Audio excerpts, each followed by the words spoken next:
In the land of Ophrah, nestled among rolling hills and ancient olive groves, we find Gideon, a man weary and afraid.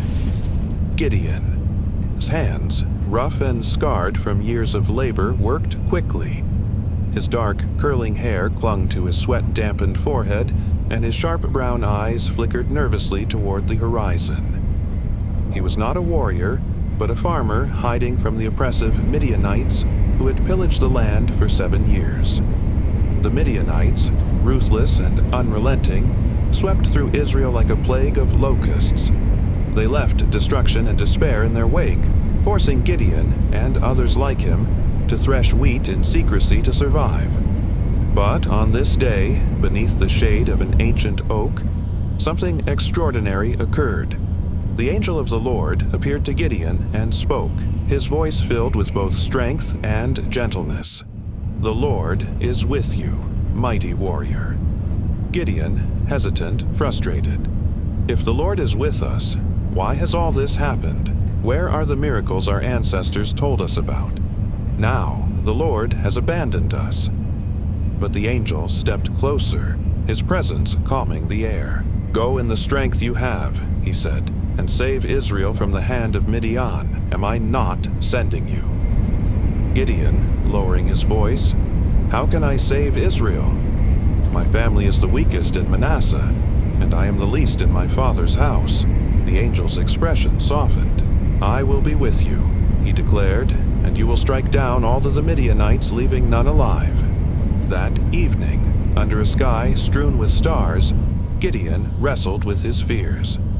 Seeking reassurance, he prepared an offering of goat meat and unleavened bread, placing it on a rock. When the angel touched the offering with his staff, fire burst from the rock, consuming it entirely.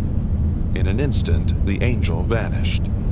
"Alas, sovereign Lord, I have seen the angel of the Lord face to face." But the Lord's voice came to him, calm and reassuring. "Peace, do not be afraid. You are not going to die."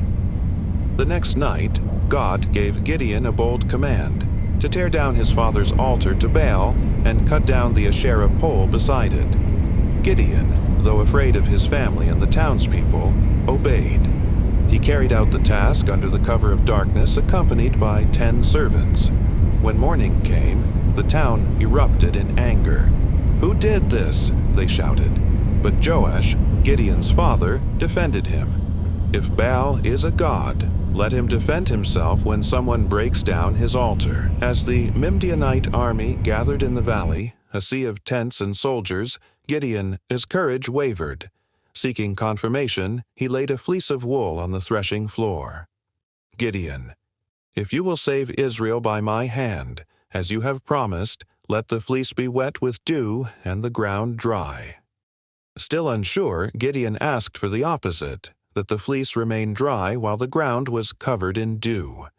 God then gave Gideon an unusual instruction: to reduce his army. From 32,000 men, and only 300 were chosen, not for their strength, but for their vigilance and humility.